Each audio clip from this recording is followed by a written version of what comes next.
নমস্কার, আমি কৃষি কথা সহায়ক অ্যাগ্রো প্রাইভেট লিমিটেড কোম্পানি থেকে এসেছিলাম বেলদা থেকে। তো আমাদের ডিপার্টমেন্ট থেকে এইখানে পুরুলিয়া গ্রামে আমরা ফার্টিলাইজারে কিছু প্রোডাক্ট দিয়েছিলাম। তো সেইটা ফিডব্যাক নেওয়ার জন্য আজকে আমি এসছি ওনাদের জমিতে। আজকে জমিটা ভিজিট করার জন্য এসছি এবং কাস্টমারও আমার সাথে আছেন, চাষি ভাইও আমার সাথে আছেন।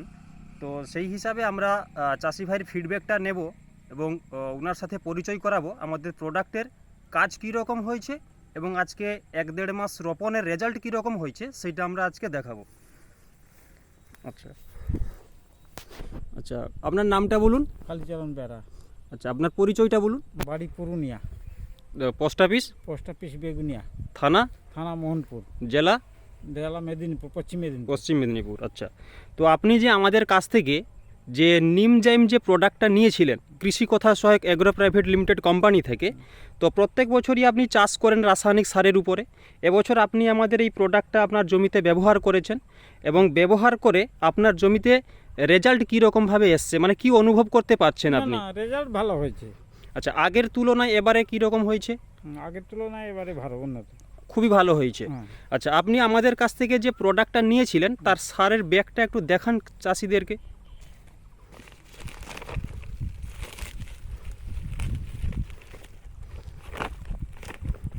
নিমজাইম, তাই না? আচ্ছা, ঠিক আছে, এটা রেখে দিন। আচ্ছা, আপনার এই জমিতে আপনার এটা আমাদের এই সারটা দেওয়া হয়েছিল আপনার এই জমিতে। তো আমি জমির ধানের গ্রোথটা আপনাদেরকে দেখাবো, একটু চাষি ভাইদেরকে দেখাবো ধানের গ্রোথটা। এটা দেখুন, খুবই সুন্দর গ্রোথ এসছে। ধানের গ্রোথটা খুব ভালো আছে তো কাকু?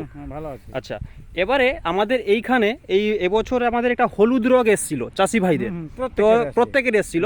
তো সেই তুলনায় আপনার জমিতে অনেকটাই কম দেখতে পাচ্ছি, কম দু একটা, মানে হাতে গোনা 2-1টা, কিন্তু আপনার পাশের জমিতে দেখুন পুরো হলুদ রোগে ছেয়ে গেছে।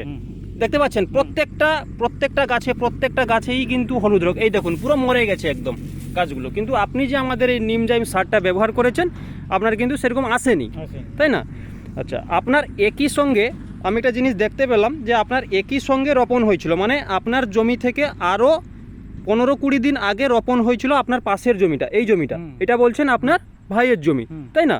এবং এইটা আপনার তার 20 দিনের পরে রোপণ হয়েছিল। তো দুটো জমির পার্থক্য দেখুন। এই জমিটা দেখুন, এই ধানটা দেখুন কীরকম, আজকে প্রায় 2 মাস কাছাকাছি রোপণ হয়েছে, ধান কিন্তু উঠছে না, বসে আছে এবং পুরো পাতাগুলো সব হলুদ হয়ে গেছে। এবং সেম পাশের জমিতে কাকু নিমজাইম ব্যবহার করেছিলেন এবং নিমজাইম ব্যবহার করার ফলে ওনার ধানের গ্রোথ, কালার, কন্ডিশন সব কিছুই, ধানের হাইট সব কিছুই ঠিক আছে। আচ্ছা কাকু, আপনি আমরা বলেছিলাম যে এইটা দিলে আপনাদের ধানে 5 কাঠি বেরোবে। তো এখানে একটা গাছ আপনি গুনে দেখান আপনার গাছে কটা মতন কাঠি এসছে।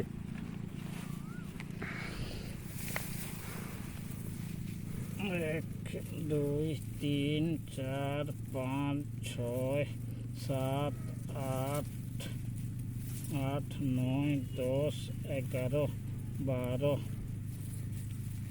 13 14 15 16 17 18 19 20 21 22 23 24 25 26 27 28 29 30টা, মানে এটা 30টা আছে। এই সাইডটা আমরা গুনছিলাম, এখানে 40টা কাঠি আছে, এইটাতে 40টা কাঠি, মানে সবগুলো তো সমান নয়, কিছু গড়পড়তা আছে, 1-2টা 5টা কাঠি এরকম গড়পড়তা হবে।